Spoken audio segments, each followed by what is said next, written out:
It's March 2024, in the Sierra Leonean capital city of Freetown. A place torn by war, poverty, Ebola, and way more.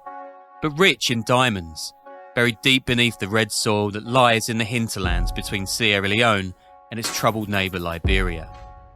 Mines stud the border. They're manned by indentured labourers, and they churn out around $100 million a year. Small fry in the scheme of things, perhaps, but a huge deal for some of the poorest people on Earth. Not least, those who've seen the precious stones fuel violence for decades. Millions of dollars, they're also a big deal for a notorious gangster from the British city of Liverpool, who incidentally has just rocked up in Freetown after a strange and winding journey from his home turf. Sam Walker is a 35-year-old career criminal who's been in and out of prison since a huge police bust in 2009. He looks the part, with cropped Fanta black hair and a goatee that looks like it's been penciled on by a club rep in Magaluf. Walker loves the sound of his own voice too, and he posts an almost daily slew of braggadocio to his social media accounts, where he's become something of an unlikely celebrity. But why is Walker thousands of miles from home, in one of the poorest cities on the planet? There's a short-ish answer, that after dodging the cops on a charge of driving while disqualified, a pretty nondescript crime for him, he hopped on a private plane to Belgium, then got to Spain, and travelled by boat across the Mediterranean Sea to Morocco, where he embarked on a 3-day car ride through the Sahara Desert. He's posting about it the whole time, of course, putting on his Instagram a quote, step-by-step guide on how to get out of the UK when you're wanted by the police. You can't use an airport, he adds, because they will nick you. When Walker makes it to Freetown, he posts again, taunting Liverpool cops, backdropped by shanties and bustling traffic. Better luck next time trying to catch me when I go out the country next time, he says. Walker's followers love it. His father has Sierra Leonean heritage, and he says he's going to help people in the slums, turn his life around, and do something for the people. He accuses local charities of corruption, and he begins work building a well in one of Freetown's poorest hoods. He starts calling himself the leader of the People's Revolution, TPR, and models himself as a, ready the klaxon, modern-day Robin Hood. Cue adulation from Walker's online fans, but others are less impressed. If convicted of driving while disqualified, he would have probably got banned from driving for a year and a fine, one source tells the Independent newspaper. Instead, he's gone to Africa and put taunting videos online, and now he's going to get jailed if he comes back. He seems a complete moron. But Walker's only a moron if you forget one glaring fact: the diamonds. The gangster may claim to be in Africa on a spectacular goodwill mission, but as days turn to weeks, his true motives for the trip become very, very clear indeed. Sam Walker may be a clown, but he's no Robin Hood. Welcome to the Underworld Podcast.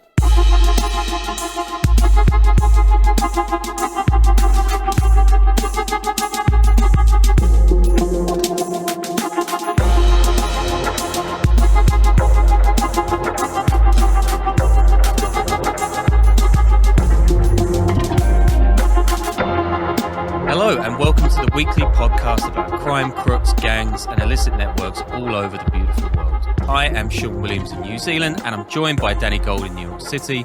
We are both members of the fake news media and we've been in more awkward situations with gangsters than your mum. Oh, when did you get funny?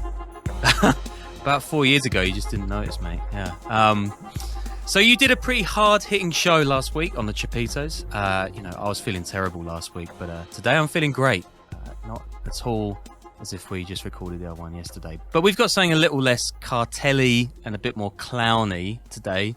And that is the tale, as you might have guessed, of serial criminal and stealth-style Robin Hood of Sierra Leone, of all places, Sam Walker.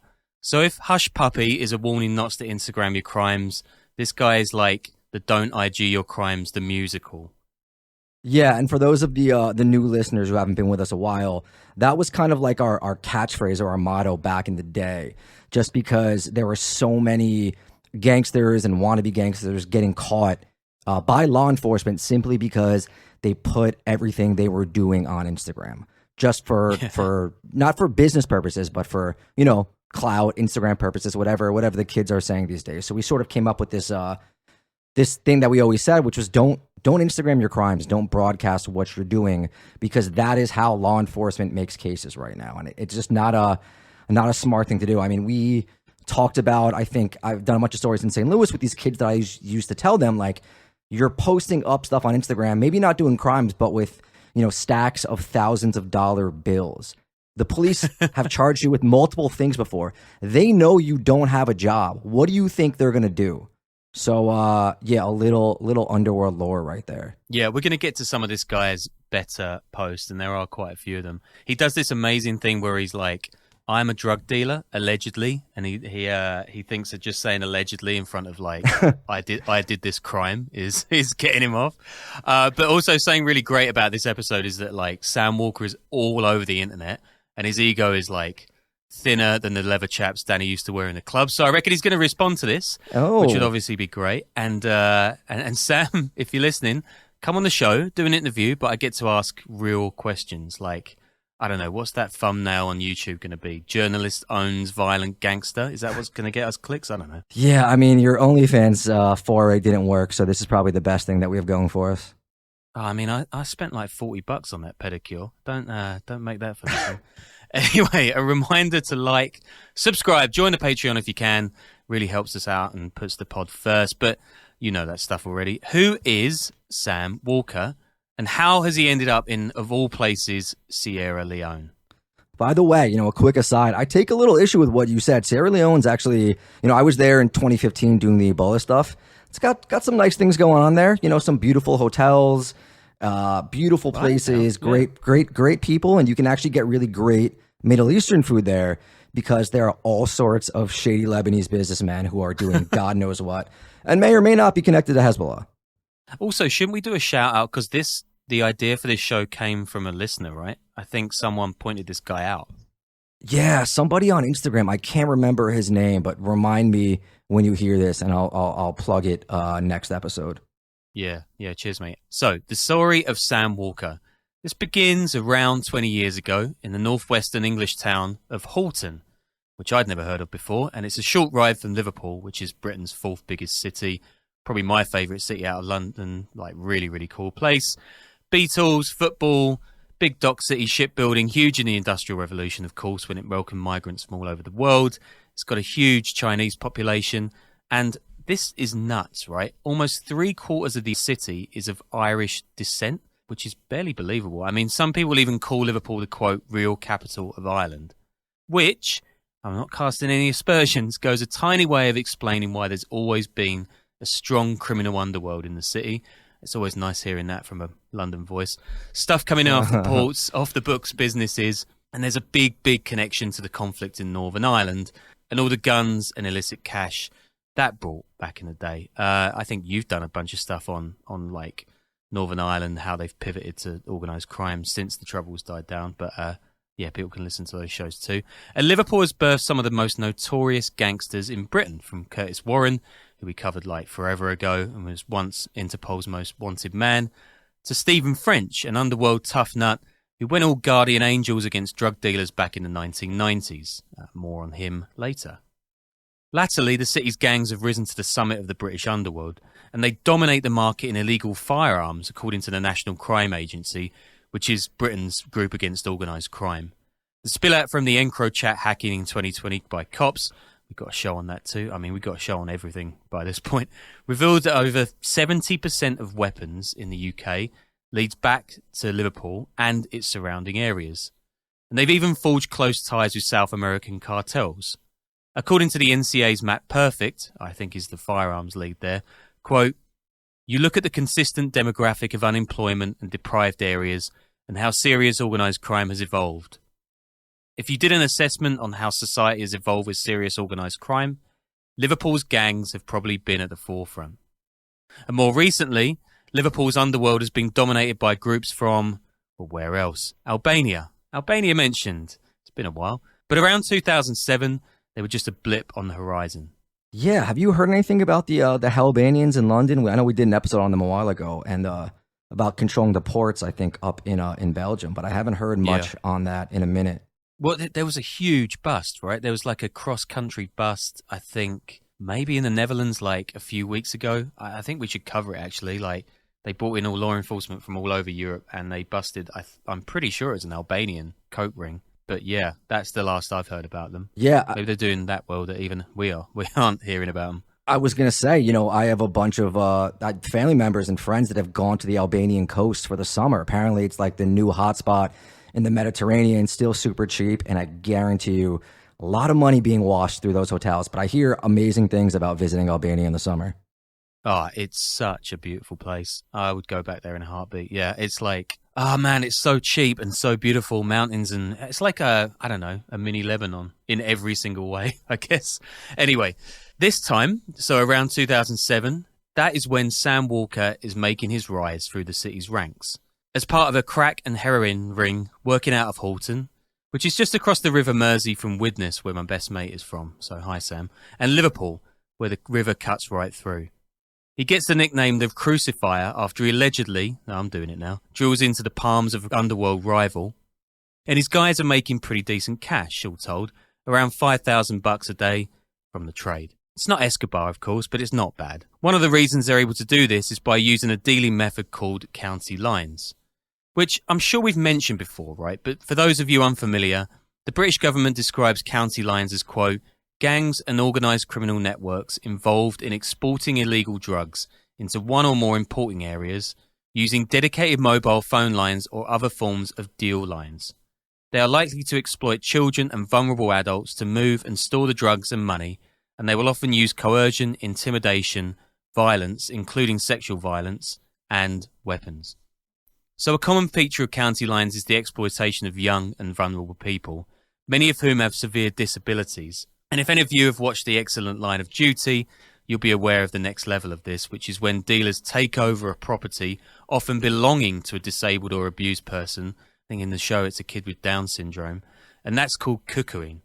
So that's pretty grim stuff. And this means that Walker and his pals are able to get a grip on the huge drug markets of Liverpool and Manchester and all the towns and cities around them, while laying low in Halton and avoiding any confrontation with law enforcement. And the northwest of England is a big place, around 7.5 million people. And English people, they really, really like drugs. Fact checked. True. Yeah. This is a cash cow. Until that is January 2009. And that's when Merseyside cops bust Walker's crew as part of a 6-month investigation called Operation Strikeout. The police seize over $20 million in drugs, luxury cars, cash, and jewellery. Walker gets lured out to deal himself as part of the sting, and when he sees footage of him dealing crack out of a car to an undercover cop, twice, he pleads guilty to 4 counts of conspiring to supply Class A drugs. He's buggered, basically.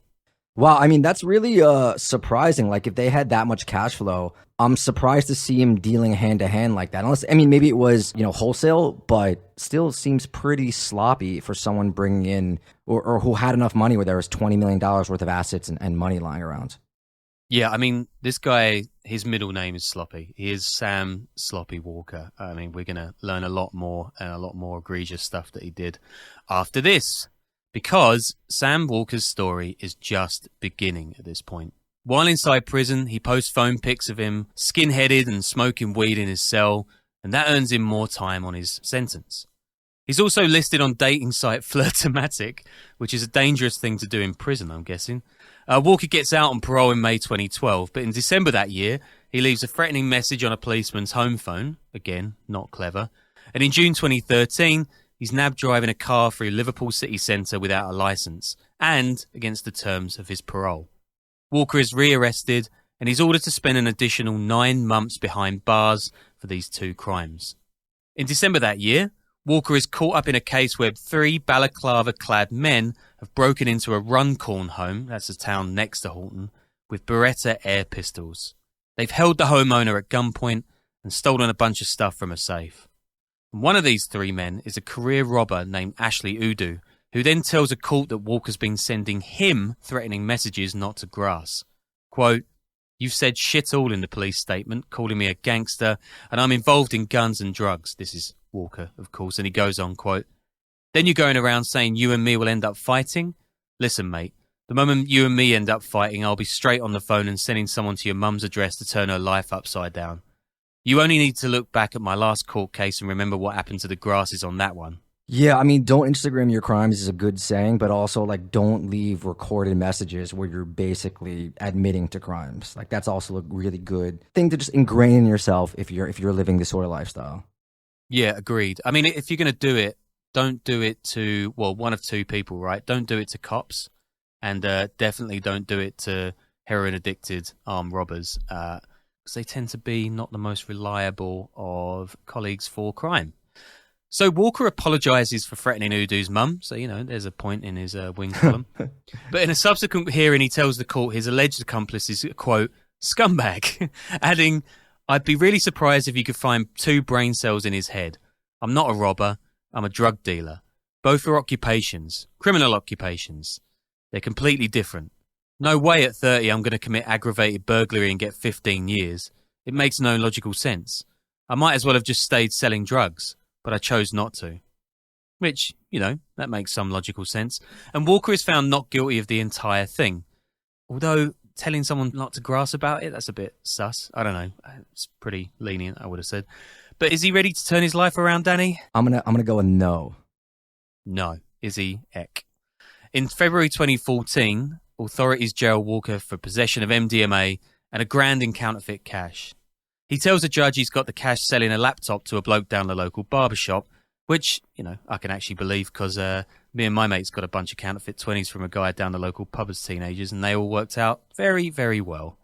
But the jury doesn't believe him, and that's perhaps because, in a previous case, Walker had outlined exactly how he'd get away with dealing counterfeit bills.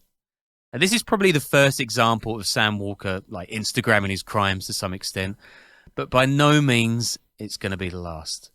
In 2014, he makes national news when he threatens England football star Ross Barkley, then playing for local side Everton, on social media. Quote, inbox me a number for you, you little rat. Adding, quote, amazing. You know what this is about, so don't act stupid or your footy career will come to an end. 3 years later, when Barkley is knocked out at a Liverpool cocktail bar, not out of the cup, out by being punched in the face, Walker posts that the star, quote, had it coming to him, getting banged out again last night by one of the lads. That's what he gets for thinking he could go around trying to blag the lad's birds, the little gimp. Which, yeah, that's quite funny. Anyway, great player, Barkley. I always thought he should have done way better with his talent. Here's where the British tabloids start calling Walker a notorious gangster or a, quote, underworld leader. And that's just nonsense, man. The guy's a career crook, sure. He's pretty funny, but he's pretty small time compared to the guys running the show up north. It's all about the stuff he posts, really. It's all a bit of a circus, and the media love him for it. Next up is a rap for dangerous driving, when Walker is caught doing 100 miles per hour down country lanes in a Ford Focus, which, a Ford Focus, that's not the easiest thing to do. He's only stopped by a police stinger in the end, and when the cops catch up with him, Walker claims he was only driving like a maniac to try to fit up officers for planting drugs on him, which I guess that's 4D chess in his world, and obviously very, very dumb. Standing in the dock again, a judge tells Walker, quote, you're 33 now, and your record is just dreadful. There really isn't any way of describing it. Here you are, at 33, and when you look back on the last 15 or 16 years, you spent most of that time in prison. You've thrown it all away. Which I think is what your ballet coach said, right, Danny? Modern dance. Ah, right, yeah, got it. And the judge then goes off on a tangent about Walker perhaps having had a bad life growing up, but Walker shoots right back at him. You're wrong, though. I've got no excuses. I don't think the world is against me, and I committed these crimes. And then he's told to be quiet, and then the judge tells him he's way worse for making the choices he has. Quote, it is utterly astonishing that nobody was injured or killed. Walker then shouts and tussles with court wardens, screaming about paedophiles getting community sentence. Quote, nonces come to this court. They destroy people's lives. They don't get jail. I get jail. Where the fuck is the justice there? There is no justice for the victims of these paedophiles. That's why every time I see them in jail, I punch their heads in every chance I get. I dish out the justice because you don't. Give me any sentence you want. I don't give a fuck. And then he's handed another 3 months tariff for the contempt of court. We're not talking about a master manipulator here. Walker is basically a bit of a narcissist. He loves the limelight. And if committing crimes is the way he's done it till now, why stop? While he's in jail this time round, he starts an online beef with Stephen French, the guy I mentioned at the top of the show. Walker claims on Facebook that French had been sexually assaulted by Jimmy Savile. If you don't know him in the US, he's a very notorious British paedophile and a long-time darling of the BBC. And that French had kept quiet about it in his biography, putting other kids at risk. Now, French is pretty genuinely hard, and it takes some stones to call him a pedo. It's also very, very funny. French mostly just brushes Walker off, but this whole world, French and Walker, and a ton of other small-time crims, they belong to this really weird gangster subculture in Britain. I like to call it the Guy Ritchification of organised crime, but it was around way, way before Lock, Stock. Here's a cut from Danny Dyer's Deadliest Men, which is kind of the Mona Lisa of this stuff, and that's when he meets French in one of the episodes. I've come to meet a man with a reputation as one of the hardest men in Liverpool. This is one hard nigga to kill. A man who terrorised the underworld with extreme violence. Even rob drug dealers? I'd lift up my balaclava and say, it's me, the devil. What are you going to do about it? A man who left drug dealers living in fear that he'd come knocking on their door. He's a fighter all the way too. A man they called the devil. What's with like the British documentary TV series industry where like they just take these actors like Danny Dyer or Ross Kemp and just like make them basically reporters for documentary series for like the next decade? Like that doesn't happen in the States really. No, it doesn't. It's like it's a really deeply British thing. Incidentally, right, Ross Kemp, he's done some pretty nutty documentaries. He also lives in Dartford, where my family live. And Danny Dyer, he was like a protege of Harold Pinter as a stage actor as a young kid. He's like had the weirdest career ever. Football Factory, though. Yeah, Football Factory is solid. Football Factory rules. Yeah. Yeah. There is this whole generation of like gangsters, sovereign rings, pinstripe suits, who make a decent living off this sort of low-rent, hard man image. Dave Courtney, who died earlier this year, he was kind of the torchbearer for the whole thing. Biographies with size 24 font with red titles like Having It Large or Putting the Boot In, this kind of thing. Dave Courtney became an actor in piss-poor VHS straight-to-telly movies, of which Snatch is like only the Hollywood version thereof. Although I will not have a bad word said about Gatwick Gangsters, it's a work of true art. And if you haven't seen it, I mean, it's just the most incredible thing. It must have been shot on like £100 budget. It also stars a long-retired snooker player. Yeah, you got to find it. I'm sure it's on YouTube. I put a great piece by Clive Martin at the Fence on the reading list where he goes to Courtney's funeral earlier this year. It is awesome. According to Martin, Courtney, quote, appeared on everything from a big nasty freestyle to an array of zero-budget crime movies shot chiefly on industrial estates, such as Killer Bitch and the seminal Triads, Yardies and Onion Bargees. He made branded content videos for Vice and appeared on an episode of Sky One's Brainiac trying to crack a safe in what I remember as a purple velvet suit. He acted in a blue movie or two, including the comedy porno Lock, Cock and Two Smoking Bimbos, and there is even a Rancid track named after him. Look, I'm not going to pretend to understand your culture, but that movie sounds amazing, this comedy porno. Yeah. I didn't even know that was a thing that people did. Oh, man. There's so much more. But I should do a whole show about these, like, weird gangsters, because it would be a really, really good one. He is amazing, Dave Courtney, or he was amazing, rather. I mean, I genuinely think this whole, like, shit, low-rent gangster thing is an expression of post-colonial British self-loathing. Oh, don't go all academic on us, you nerd. I mean, yeah, I will do for just 2 seconds more. I mean, we can't just fully enjoy being good at stuff like you guys can, hence the current thing with the football team. But anyway, thanks for coming to my TED Talk. Let's move on with the story in hand. In 2017, so at the same time Ross Barkley is getting, quote, banged out, which I love as a phrase, in a cocktail bar, Walker has a brawl and he's arrested at Manchester Airport as he's about to board a flight to Dubai. And then he's done for another round of driving without a license. We're up to 2018 now. And this is where Walker's tale goes from the strange to the ridiculous. Walker, who's posting all the time to social media at this point, gets folks to donate food, toys and a bunch of other stuff. And then he fills up a shipping container with it all and he sends it to Sierra Leone. And when he gets to the country, he delivers the supplies and he installs a water pipe. And he tries to transform himself into this reformed Robin Hood guy.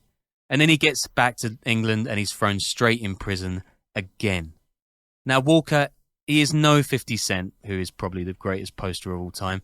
His YouTube videos are him moaning about men who get used by women, like kind of sort of mini Andrew Tate stuff. Him cutting the queue on the motorway, which absolutely boils my piss. And there's a good one on how to make an extension cable in a prison cell, which is probably the best one he does. But it is, not good. Dale, play this Andrew Tate style one on OnlyFans, which I don't think he likes very much. Right, I want to talk to you fellas about OnlyFans. Now let me just tell you something, if you're going to be stupid enough to subscribe to an OnlyFans account, right, when you can go on fucking Pornhub and get that shit for nothing, lad, you don't even need to get paid fucking you don't need to pay anyone to watch Pornhub, but you subscribe to a female to watch her OnlyFans. It makes no logical sense in my head why you'd be so weak and pathetic as an individual to fucking do that. Why would you even do that? You're the type of individual who would go to a lap dancing bar and start thinking you're Johnny Big Spuds, throwing your fucking money about, and these clever girls would be manipulating you, stroking your ego a little bit, and you'd be like, yeah, girl. It's getting every penny taken from you, and you fully deserve it. And it's the thing, you're the type of guys that would fall in love with a female and have every penny of it taken from you, and you fully deserve that if you're going to be so weak and pathetic as a man, right? If you're subscribed to OnlyFans and you're a pathetic man, and I'm being deadly serious when I say that, and on the flip side to that, the females who've got OnlyFans, 99% of them don't even make money off it. They make fucking enough to buy themselves a fucking bottle of Ribena. But the thing is, So Walker doesn't have the gift of the gab, it's got to be said. In 2020, Walker is given added time on his sentence when he arranges for prison guards' cars to be torched while he's behind bars. And there are a lot of catchphrases we could get out of this one. Walker tells prison staff that, according to the Liverpool Echo newspaper, quote, he had a line of kids waiting around to do whatever he wanted, and he would find officers' addresses, and he would send people around. I mean, just why, mate? Did he actually pull that off? Yeah, I mean, he doesn't. He sets one on fire, but he doesn't fully torch it. He's not Mambouche in any way whatsoever. But it's a little bit of a power move on his part, you know. I mean, he's stupid and openly bragging about it. I think Boucher, his whole thing was like, "Hey, I'm clearly doing this, but you're not going to get any evidence that I'm doing it," and that sort of seems a little bit more effective if you want to stay out of prison.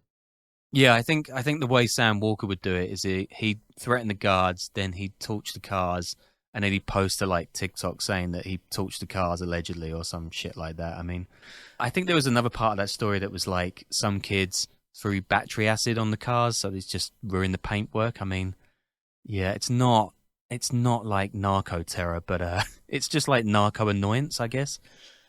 In 2022, he releases a teaser for a documentary he calls The Bad Samaritan, which is, I mean, that's amazing. And he says it's going to be on Channel 4, which is one of the biggest channels in the UK. But it seems like this production company, which is led by a former BBC presenter, had made a sizzle reel for it, which is like, I guess, what would you say that is? Like just a trailer. And then it either dropped out of the project or failed to sell it. The sizzle reel, right? What is that? Yeah, it's a sizzle. Like you put together a little bit of footage to try to get funding for a full project, you know? So you put together 2 or 3 minutes of highlights or even just one scene sometimes that's really good just to try to generate more investment so you can do a bigger project. Behind the curtain of the media industry right here. I reckon they just didn't go ahead with it because they found out he's just full on lying, or because the network did.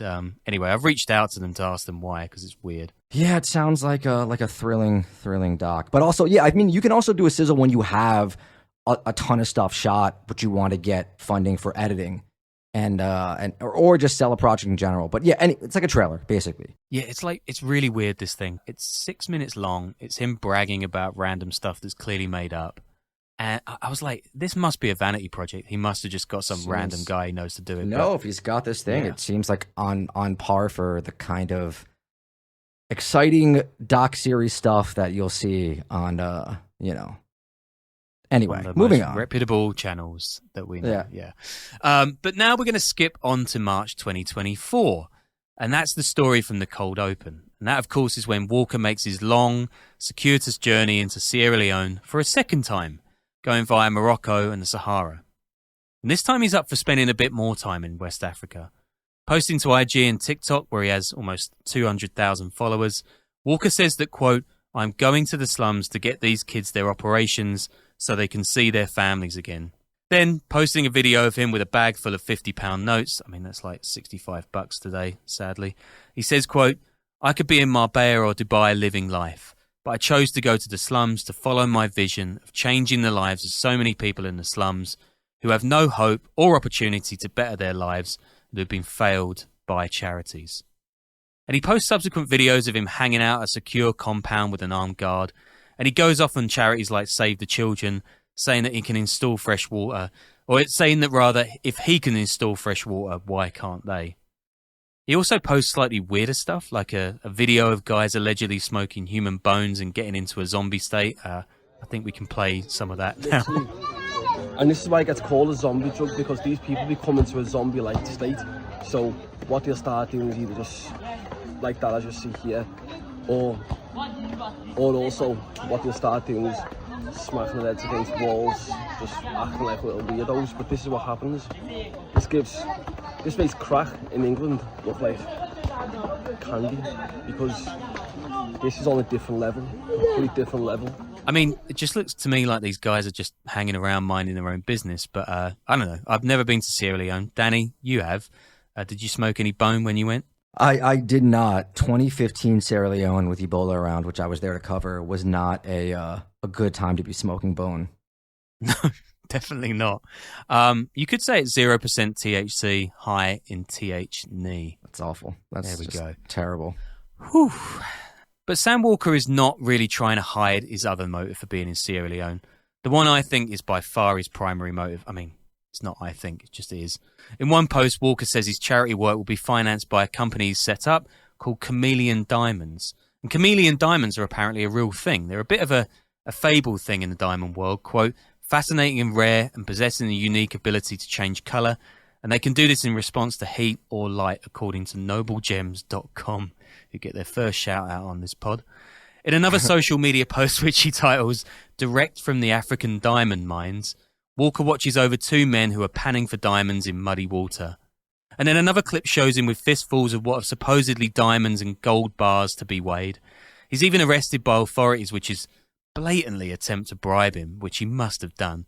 And when he's released, Walker posted, quote, I'd like to give praise to the President of Sierra Leone for his great leadership of the country, and also for the fact that I'm allowed to be in this country to fulfill what I have in mind, which is to help people in the slums. Yeah, that is what people say when they've been bribed at gunpoint. Like I said, foreigners coming in for Sierra Leone's diamonds are nothing new. In recent years, the Russian mercenary group Wagner, has teamed up with diamond mafias in Central African Republic. And actually, we should get the writer James Pogue on the show soon, because he just published an amazing piece on Wagner in the CAR for Granta.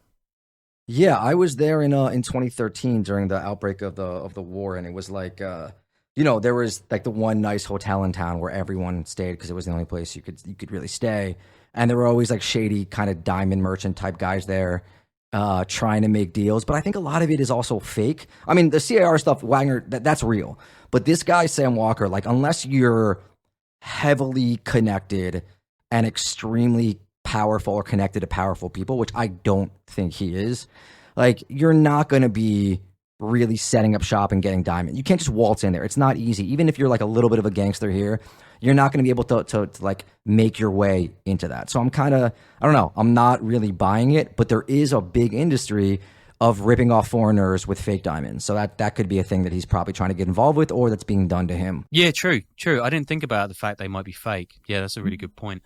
I mean, we're going to dive into this now a little bit, like go off on a bit of a tangent, but revenues from Sierra Leone's diamond mines, like they were a big reason that the country descended into a brutal civil war, and that was between 1991 and 2002. The Revolutionary United Front, they enslaved rural workers, forcing them to produce so-called blood diamonds to fuel the war. That's, you'll know that from Leonardo DiCaprio's terrible South African accent. No. And they display... Dude, don't you? That movie was great. He had a great South African accent.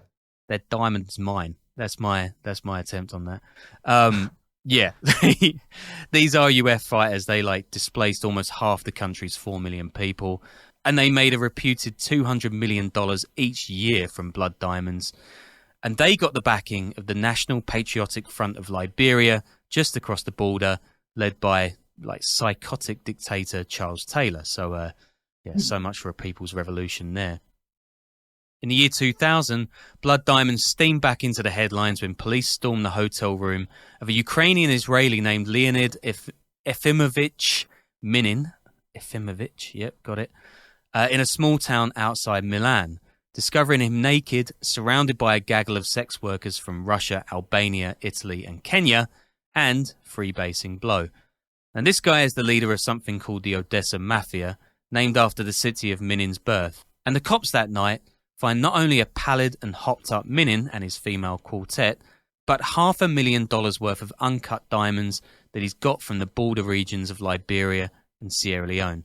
Here's this pretty extraordinary report from PBS. Quote, cops found a duffel bag filled with more than $35,000 in American, Italian, Hungarian and Mauritian currency. That's when you know you've made it.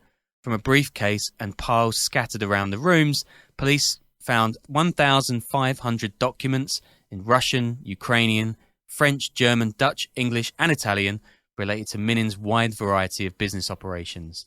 Specific findings included documents on his dealings in oil, timber and consumer goods, an inquiry by Minin into providing Nigeria's mobile phone network, a follow-up by a colleague on Minin's proposal to sell a Ukrainian aircraft carrier to Turkey, an offer from Minin's Beijing representative asking him to ascertain whether Liberian President Charles Taylor would be interested in establishing diplomatic relations with mainland China, correspondence between Minin and President Charles Taylor's son Chucky, and a record of a $10,263.02 payment to Mark Rich, better known for his 11th hour pardon from President Clinton on charges of fraud and extortion. I mean, yeah, this guy is like a lot of different gangsters rolled up in one. But the most important of all of these things are several items of evidence that Minin is becoming one of the world's biggest arms traffickers.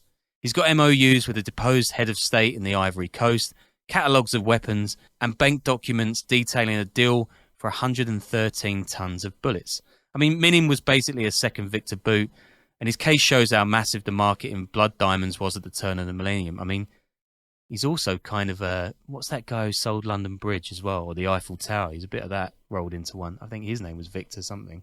Anyway, earlier this year, Walker says, that's Sam Walker of course, that he shipped most of his diamonds over to Dubai. Quote, I'm using parts of my profits of these diamonds to fund this fresh water for 10,000 people.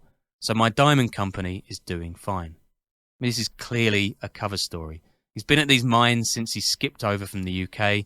He's posted about inspecting and selling diamonds, building a water pump in a Sierra Leonean slum. I read an article that claims it costs around $8,000 to put in water pump tech for a village of around 150 people in Sierra Leone, but that some have done it for even under $1,000. So let's charitably say that Walker is putting in a well for 300 people at a cost of $16,000. I mean, this is back of a fag packet maths, but I reckon he can make that back with a single 2-carat diamond, and he's going to be getting tons of them. Yeah, I don't know if I mean, I'm skeptical. Like, it could be true, but I'm skeptical this guy's really making bank like that and finding diamonds like this.